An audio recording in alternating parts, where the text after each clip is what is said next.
하나님의 말씀 보도록 하겠습니다. 하나님의 말씀은 사사기 9장 1절에서 6절까지 있는 말씀 보도록 하겠습니다. 여룹바알의 아들 아비멜렉이 세겜에 가서 그의 어머니의 형제에게 이르러 그들과 그의 외조부의 집에 온 가족에게 말하여 이르되 청하노니 너희는 세겜의 모든 사람들의 귀에 말하라. 여룹바알의 아들 70명이 다 너희를 다스림과 한 사람이 너희를 다스림이 어느 것이 너희에게 나으냐. 또 나는 너희와 고륙임을 기억하라 하니 그의 어머니의 형제들이 그를 위하여 이 모든 말을 세겜의 모든 사람들의 귀에 말하매 그들의 마음이 아비멜렉에게로 기울어서 이르기를 그는 우리의 형제라 하고 바알브릿 신전에서 은 70개를 내어 그에게 주매 아비멜렉이 그것으로 방탕하고 경박한 사람들을 사서 자기를 따르게 하고 오브라에 있는 그의 아버지의 집으로 가서 여룹바알의 아들 곧 자기의 형제 70명을 한 바위 위에서 죽였으되 다만 여룹바알의 막내 아들 요담은 스스로 숨었으므로 남으니라. 세겜의 모든 사람과 밀로 모든 족속이 모여 세겜에 있는 상수리 나무 기둥 곁에서 아비멜렉을 왕으로 삼으니라. 아멘. 오늘 사사기 9장 1절에서 6절까지 있는 말씀은 대부분 사람들이 그냥 읽으면 쉽게 이해할 수 있는 그런 내용입니다. 그리고 이러한 일들이 옛날에만 있는 게 아니라 지금도 있다고 하는 것을 기억하면 현대를 이해하는데 아주 쉽게 이해될 것이라고 생각이 됩니다.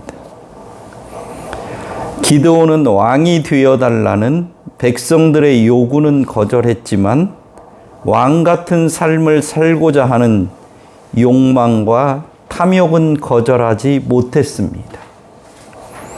그래서 당시의 왕들처럼 많은 아내를 두었고 이로 인해 70명이나 되는 아들을 두었습니다. 여러 명의 아내뿐만 아니라 세겜에 첩도 두었고 거기에서도 아들을 낳았습니다. 그리고 그 이름을 아비멜렉, 즉 나의 아버지는 왕이다라는 이름을 지어 주었습니다. 아비멜렉은 기드온의 부인으로부터 태어난 자식이 아닌 첩의 자식이었기 때문에 수많은 멸시와 천대를 받았을 것입니다. 아마 70명의 자식들이 아비멜렉에게 이렇게 얘기했을 수도 있습니다. 뭐 첩의 자식이 어디를 끼려고 해? 너는 우리 형제가 아니야. 너는 우리 집안에는 얼씬도 하지 마. 네가 어떻게 왕의 아들이냐?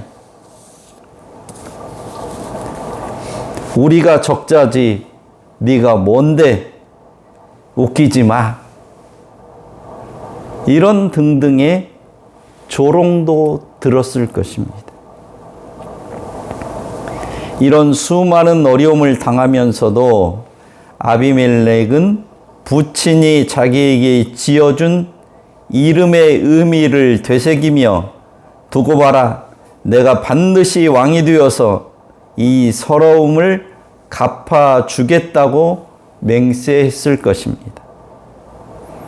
그런데 드디어 기회가 왔습니다. 여룹바알이라는 기드온이 죽자 리더십에 공백이 생기고 70명이나 되는 자식들의 속셈이 다 달랐습니다. 첫째는 내가 장자니까 당연히 내가 아버지의 뒤를 이어서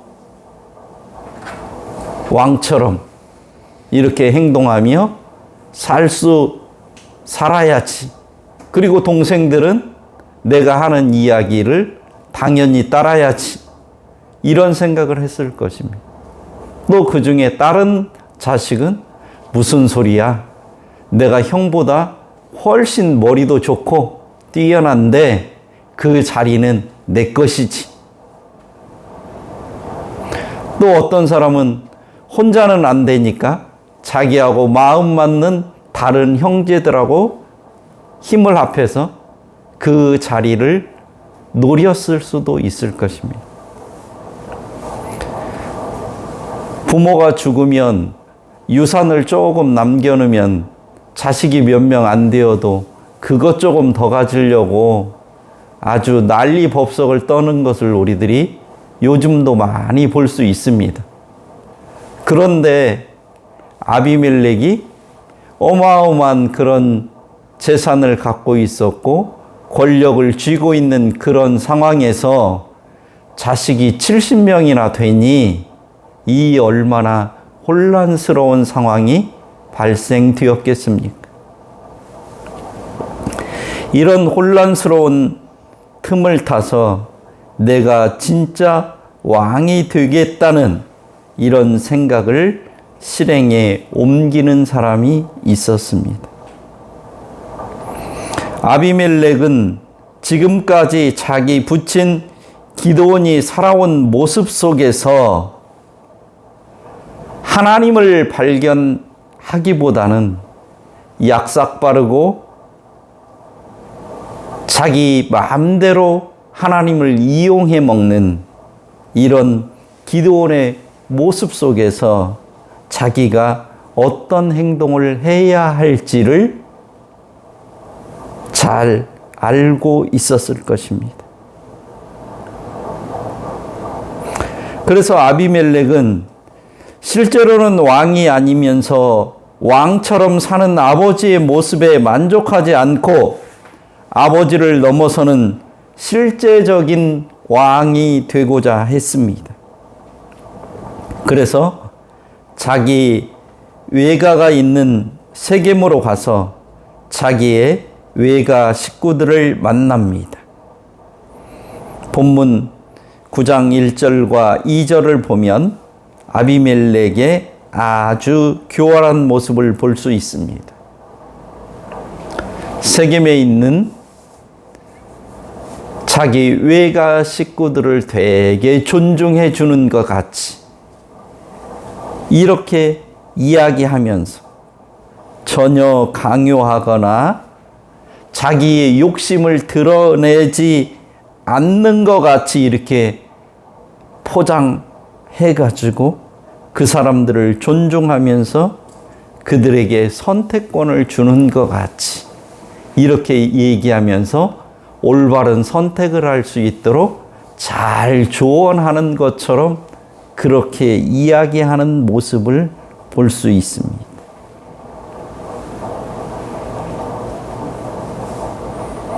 성경이 이렇게 아비멜렉의 교활한 모습을 기록하고 있는 것은 옳은 것과 틀린 것 중에 어느 것을 선택하는 것이 아니라 틀린 것 2개 중에 하나를 고르라고 하는 것이 맞느냐는 것을 우리들에게 깨닫게 해 주려고 하는 것입니다. 이것은 어느 것을 선택하든 아무런 의미가 없습니다. 하나가 옳고 하나가 그른 경우에는 옳은 것을 선택하면 그만이지만 둘 다 옳지 않은 것인 경우에는 이것을 선택하든 저것을 선택하든 아무런 의미가 없습니다. 왜냐하면 뭘 선택하든 모두가 다 하나님이 원하시는 게 아니기 때문입니다.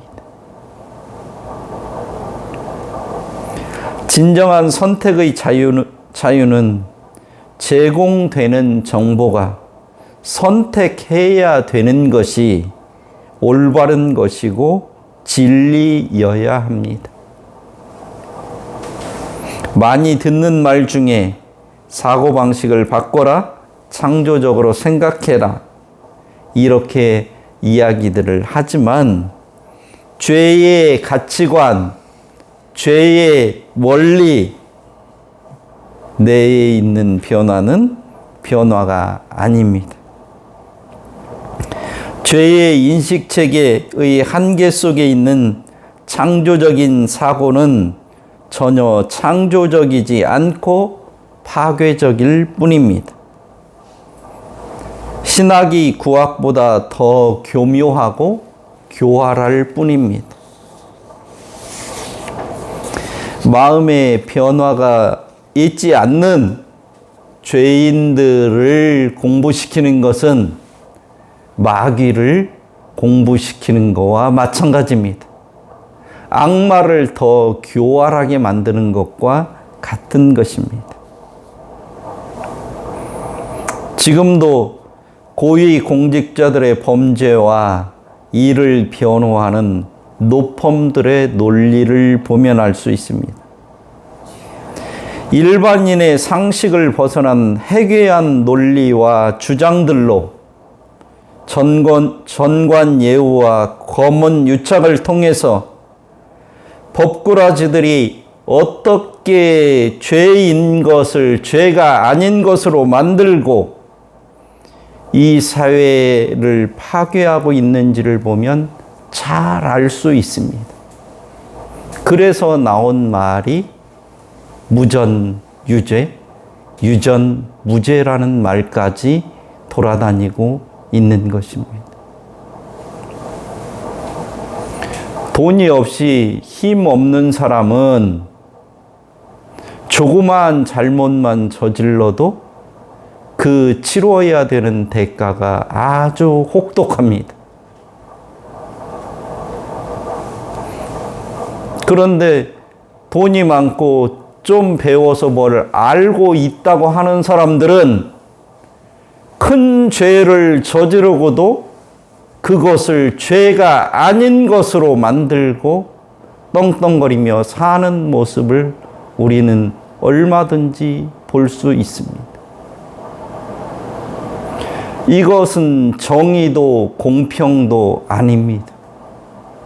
하나님이 원하시는 것도 아닙니다.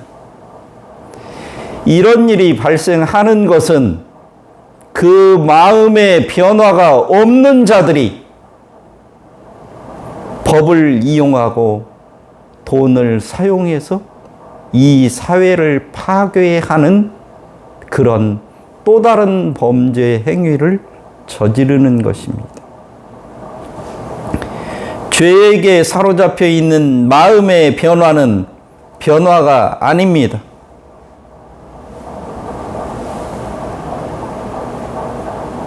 죄적인 사고방식, 죄의 원리, 이것을 따르는 그런 변화는 변화가 아닌 것입니다. 그 마음에 예수 그리스도를 통해서 죄의 생각을 버리고 하나님의 진리를 따르고자 하는 변화, 그것이 참된 변화고 그 변화를 통해서 이루어지는 일들이 창조적인 일인 것입니다.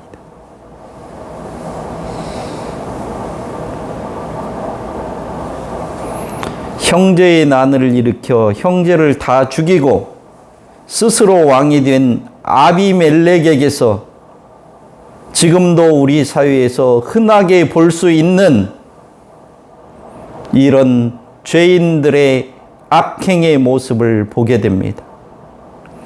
이런 왕자의 난, 형제의 난은 동서고금을 통해서 늘 있어 왔고 앞으로도 있을 것입니다. 우리 역사 속에서도 조선 초기에 왕이 계승권을 둘러싸고 이성계의 아들들이 벌인 두 차례의 왕자의 난이 있었습니다. 첫 번째 왕자의 난은 이복 형제 간의 싸움이었습니다.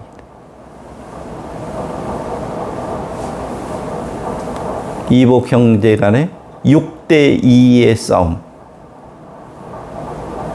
이 싸움에서 이복 형제 2명을 완전히 죽여버리고 그를 따르는 사람들을 초토화시킨 이 일이 1차 왕자의 난입니다. 1차 왕자의 난을 통해서 이복 형제들의 세력을 전부 꺾어버린 이 이방원을 중심으로 한 세력들은 그 다음에는 친형제 간의 난을 벌입니다. 그래서 다섯째인 이방원이 넷째인 이방간을 죽이고 왕자리에 오르게 되는 것이 2차의 왕자의 난입니다. 이런 모습은 조선시대에만 있었던 것이 아니라 불과 얼마 전에 있었던 북한의 김정은에 의해서 벌어진 일들도 우리들이 생생히 기억하고 있습니다. 이복 맏형 김정남을 독살하고 자기의 후견인 역할을 한 고모부 장성택을 사형시켜버린 이 북한의 김정은의 모습에서도 이런 모습들을 찾아볼 수 있습니다. 이복형 김정남은 죽였다고 하지만 자기 친형 김정철조차도 감시와 견제 속에서 동생에게 절대 복종을 하며 현재 평양에서 그저 목숨만을 부지하고 있습니다. 우리나라의 재벌 중에도 현대그룹, 삼성그룹, 롯데그룹, 한진그룹, 금호아시아나, 두산, 효성 모든 그룹들이 형제의 난을 겪었습니다. 오히려 이런 형제의 난을 겪지 않는 그룹을 찾기가 더 어렵습니다. 재벌가의 자식들이 선대 회장의 재산 상속이나 경영권 계승을 두고 갈등을 빚을 때마다 왕자들이 후계 자리를 놓고 다투는 모습과도 흡사하다고 해서 왕자의 난이라고 하는 별칭을 붙였을 정도입니다. 이렇게 하나님을 알지 못하는 사람들은 자기의 이익을 위해서 어떤 일을 벌이고 있는지도 모르면서 그 일이 정말 인간으로서 해서는 안 될 일임에도 불구하고 이런 일들을 서슴없이 벌이는 것입니다. 아비멜렉은 어미의 형제들, 아비의 집사람들을 동원하여 세겜 사람들에게 이렇게 호소합니다. 나는 너희의 고륙 지치님을 기억하라. 우리말로는 우리 성경에는 되게 고상하게 번역해 줬습니다. 그렇지만 성경 원문을 보면 정말로 원색적입니다. 나는 너희의 뼈요 너희의 살임을 기억하라 입니다. 나의 뼈, 나의 살이라는 표현은 아담이 잠에서 깨어나서 하와를 처음 본 순간 지른 탄성이요 감동적인 시적인 언어와 매우 유사합니다. 이는 내 뼈 중에 뼈요 살 중에 살이라고 하는 창세기 2장 23절은 상호 신뢰와 공통의 정서를 표출하는 친교적 언어로서 이보다 더 강력한 친밀함을 표시하는 표현은 없다고 할 수 있습니다. 이스라엘 지파가 다윗을 헤브론에서 왕으로 삼을 때 다윗이 이 왕의 자리를 극고 사양하고 오르지 않으려고 합니다. 이때 다윗을 설득한 말도 사무엘 하 5장 1절에 있듯이 보소서 우리는 왕의 고륙이니다 였습니다. 이 말도 보소서 우리는 당신의 뼈요 당신의 살입니다. 그런 말입니다. 아비멜렉은 세겜 사람과 피를 나눈 고륙임을 강조하면서 자기의 야망을 위해 혈연과 지연으로 연대감을 형성하려는 인간의 가장 원초적인 야욕을 숨김없이 드러냅니다. 이렇게 함으로써 이복 형제 70명은 자기와 아무 관계가 없는 나무로 만들어 버립니다. 세겜 사람들로 하여금 상대방에게는 적개심을, 자기에게는 형제의식과 동향의식을 갖게 합니다. 세겜 사람들이 아비멜렉에게로 마음이 기운 것이 정당한 것도 합당한 것도 아닙니다. 본문 9장 3절을 보면 세겜 사람들도 그는 우리의 형제라고 혈연의 논리로 답하고 있음을 볼 수 있습니다. 여기에는 하나님도 신앙도 정의도 원칙도 옳고 그름도 아무것도 없습니다. 혈연과 지연을 강조하는 논리 앞에 하나님 나라의 가르침이나 신앙의 원리나 이성의 논리는 설 자리가 없습니다. 지금 대한민국이 이러합니다. 경상도 출신이 전라도에서 목회를 한다는 것, 전라도 출신이 경상도에서 목회를 한다는 것은 거의 불가능합니다. 대형 교회 목사나 장로의 손자나 아들이 아니면 제대로 된 사역지를 얻기나 청빙을 받아 가기가 쉽지가 않은 것이 한국 교회의 현실입니다. 제가 50여 년 전에 저희 고모님이 경상도 영주에 사셔서 할머님과 함께 영주에 갔던 적이 있습니다. 그때 저희 고모님이 당부하신 말씀이 있었습니다. 저희 할머니에게도 그렇고 저에게도 그렇고 사람들이 고향이 어디냐고 물으면 전라도라고 하면 안 된다. 충청도라고 해라. 왜?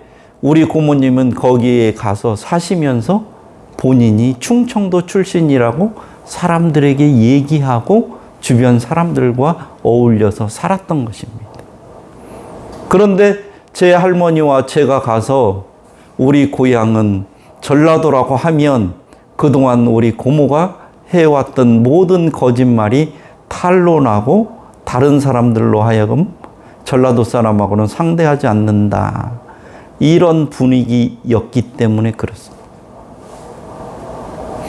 저는 이 말이 무슨 말인지 잘 몰랐어요. 어렸기 때문에 그저 고모가 시키는 대로 다른 사람이 물으면 또 저희는 충청도하고 전라도하고 경기에 살았기 때문에 저희들 지금도 사투리 자체가 경상도 아니 충청도인 것 같기도 하고 전라도인 것 같기도 하고 그렇습니다. 이 일이 50년 전의 일이에요. 근데 지금 이런 일이 해소가 되었습니까? 오히려 더 심화되지 않나요? 세상에서는 그렇다고 하더라도 하나님을 믿는다고 하는 교회에서조차 목사들의 세계에서조차 이런 일들은 해결되지 않고 더 강화되어지고 있습니다. 그래서 무슨 총회장 선거를 한다, 뭘 한다 하면은 지역적으로 뭉쳐서 패거리를 만들고 그런 일이 정치판보다 더하면 더했지 덜하지 않습니다. 이런 앞에서 하나님은 어디에 계십니까? 성경의 가르침은 어디에 있습니까?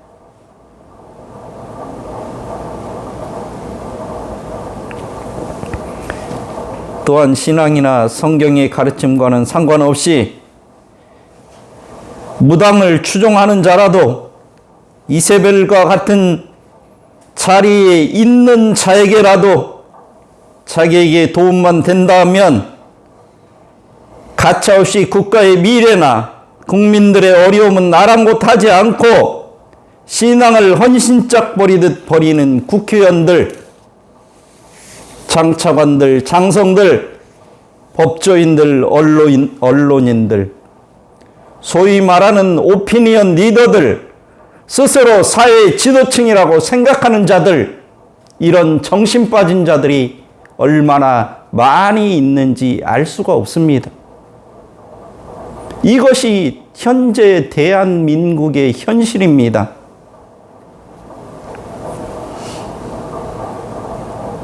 국회의원 중에 제일 많은 비중을 차지하는 것이 기독교인들이라고 하는 자들입니다. 그런데 왜 대한민국은 이렇게 공의도, 정의도, 하나님의 가르침의 원리도 다 무너져 있는 것입니까?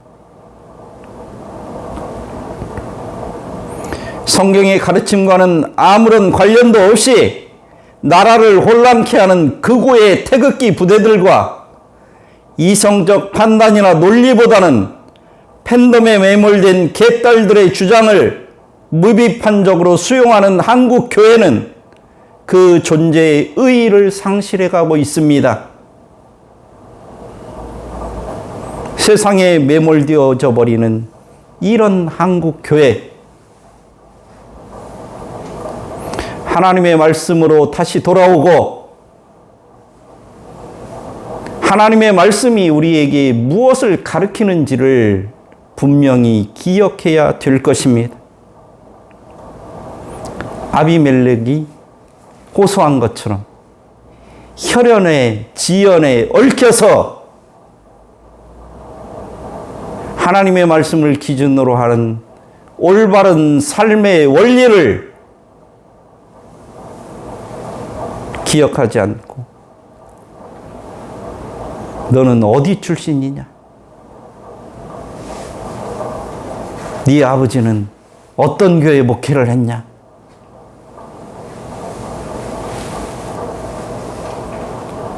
이런 실상부터 회개하고 반성해야 됩니다. 목사 장로들이 모여서 엉뚱한 짓을 하기 전에 이런 현실들에 대한 통렬한 반성이 있어야 하는 것입니다. 그렇지 않고는 한국 교회가 이 나라, 이 민족을 인도해 갈 그런 힘을 회복할 수는 없을 것입니다. 세겜의 귀족들은 자기들의 이익을 극대화시켜 줄 수 있는 인물인 아비멜렉과 동질성을 확인한 후에 이 거사를 성공적으로 수행할 수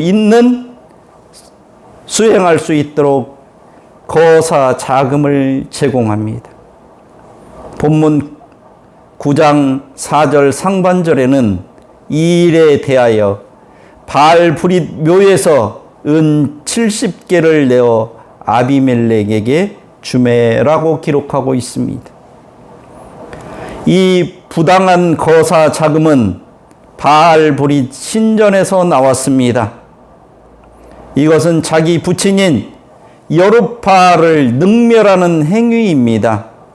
왜냐하면 기드온은 자기 아버지 요아스의 집에 있던 바알의 단을 파괴한 우상 파괴자였는데 아들인 아비멜렉이 스스로 왕위에 오르고자 바알 신전에서 돈을 받는다는 것은 이율배반적인 행위이기 때문입니다.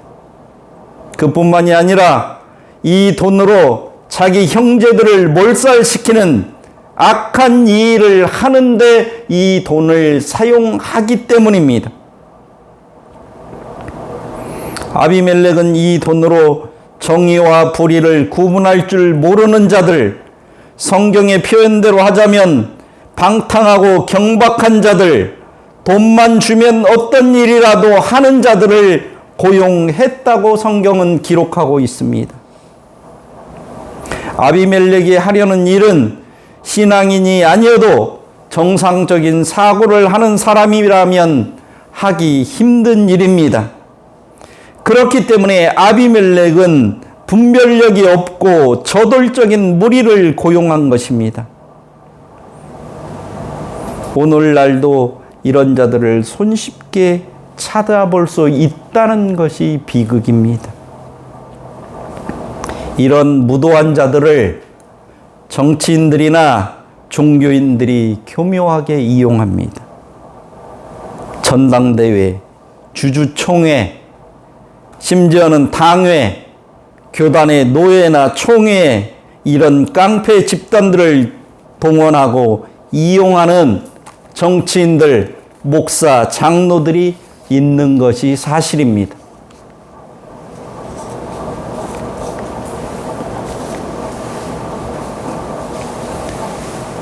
아비멜렉은 그 아비의 집에 가서 자기 형제 70인을 한 바위 위에서 죽였습니다.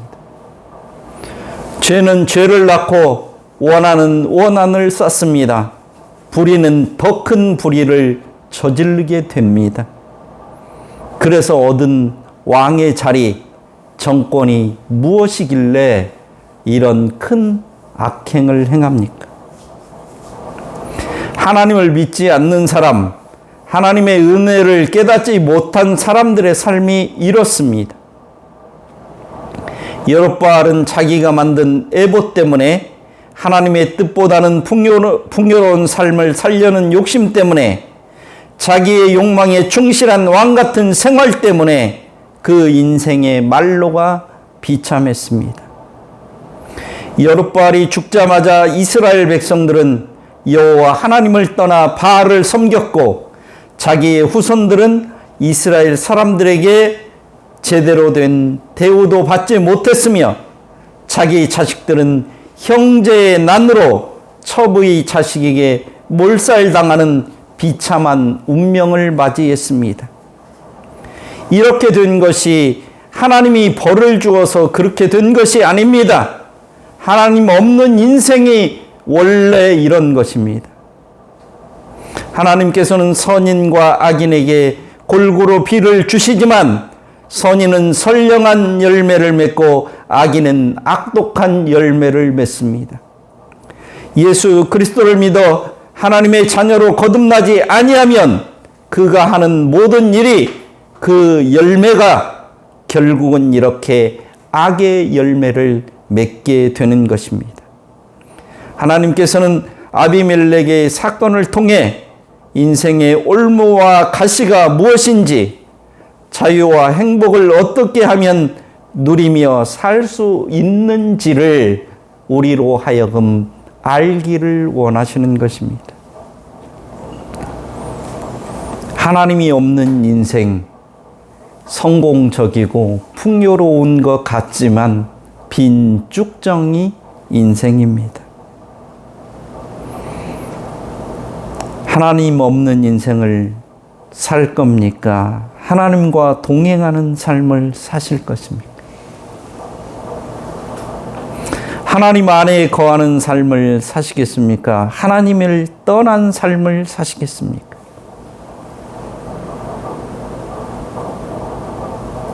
이것이 오늘 본문이 우리에게 묻는 질문입니다.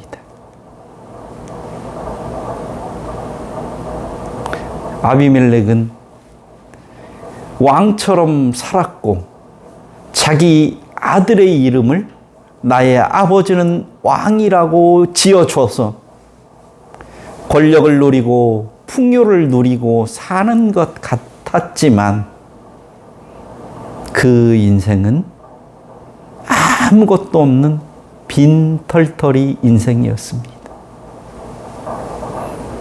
그런가 하면 별 볼 일 없는 인생같이 보이는 허접한 그런 삶같이 보였던 꽃동네를 시작하게 한 김귀동 할아버지의 삶을 잠깐만 말씀드리도록 하겠습니다.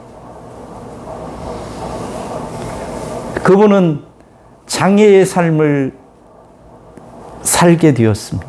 원래는 부잣집에서 태어났지만 장애자가 되어서 장애인의 삶을 살게 되었습니다. 근데 다리 밑에서 거적대기를 걸쳐놓고, 옛날에는 그런 사람들 종종 있었습니다. 집이 없어서 다리 밑에서 가마니를 치고 거기에 가마니를 깔고 이렇게 사는 거지들이 많았습니다. 그렇기 때문에 막 거지들끼리 자기들끼리 또 심한 막 싸움을 하고 이러는 그들에게 자기가 얻어온 밥을 나누고 이렇게 하면서 시작된 게 꽃동네입니다. 눈이 잘 보이는 사람은 발이 불편한 사람의 눈이 되어주고, 손이 불편한 사람은 다른 사람의 발이 되어주고, 이렇게 하면서 서로가 서로를 도우면서 사는 그런 동네가 꽃동네입니다. 그 동네의 처음 시작이 이러했습니다. 하나님의 은혜를 아는 자들, 하나님의 사랑을 아는 자들은 세상 사람들이 알아주든 안 알아주든 그것과 상관없이 자기의 삶을 통해서 아름다운 성령의 열매가 맺히게 될 것입니다. 그리고 하나님께 영광을 돌리는 빛나는 복된 인생이 될 것입니다. 우리 교회도, 한국 교회도, 이 나라 이 민족도 아비멜렉과 같은 이전 투구가 아니라 하나님의 은혜를 기억하고 하나님이 우리에게 원하시는 교회가 어떤 교회인지, 하나님이 원하시는 나라가 어떤 나라인지를 생각하는 성도들, 지도자들이 되었으면 좋겠습니다. 기도하겠습니다. 하나님 아버지, 입으로는, 말로는 하나님의 말씀을 따르며 산다고 하면서 뒤돌아보면 하나님과는 전혀 다른, 하나님이 원하시는 것과는 전혀 다른 그런 자기의 욕심을 하나님을 이용해서 가득 채우려고 그렇게 살고 있는 사람들이 얼마나 많습니까?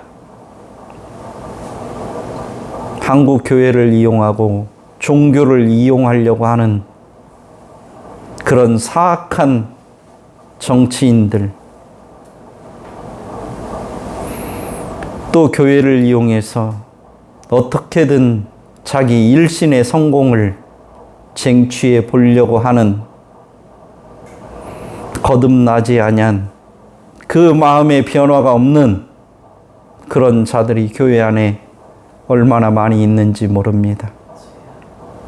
하나님, 그러한 모습들이 하나님의 은혜를 모르는 자들, 하나님 나라의 귀중함을 알지 못하는 자들의 삶의 모습일 것입니다. 아비멜렉과 같은 그런 자들의 삶의 행태일 것입니다. 하나님, 우리 사회가 이런 모습이 만연되어 있습니다. 하나님 용서하여 주옵소서. 이것은 우리 하나님을 믿는 각자가 세상의 빛과 소금으로서의 역할을 제대로 하지 못함의 그 원인이 있고,